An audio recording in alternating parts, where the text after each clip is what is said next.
Scarlett Victor ang nag-utos ipasunog ang Riles. Nandun po ako nang utusan niya si Berhel. Berhel San Diego po. Yung namatay sa kulungan? Pinalabas po nila na galing sa away ng gang yung sunog. Pero ang totoo, sadya po yun. Pinalagyan po nila ng gasolina yung mga bahay para mabilis kumalat yung mga apoy.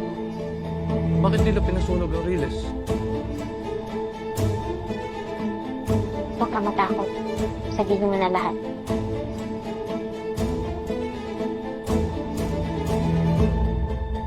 Gusto nilang maging desperado yung mga taga-Riles na magpabayad kapalit ng mga lupa nila. Para matuloy yung project ng mga Victor. Ang Golden Truck City.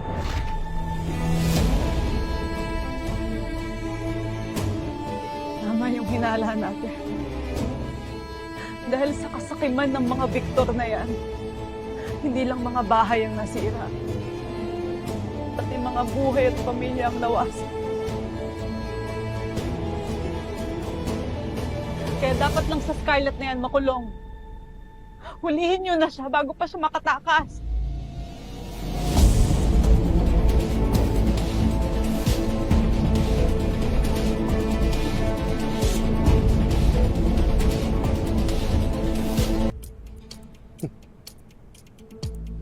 Saan naman ako pupunta?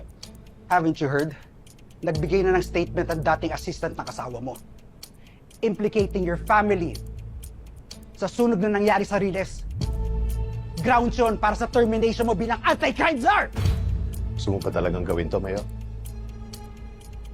Paano nakakalimutan mong alam ko lahat ng baho mo? Baka gusto mong malingasaw to. Do it then!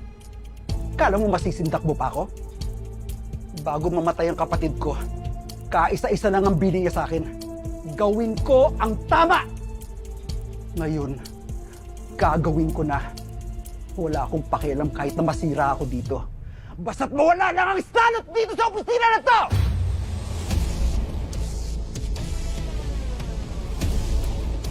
At baka gusto mong malaman na sitwasyon ng asawa mo. Lumabas na ang warrant niya. Maaaresto na siya!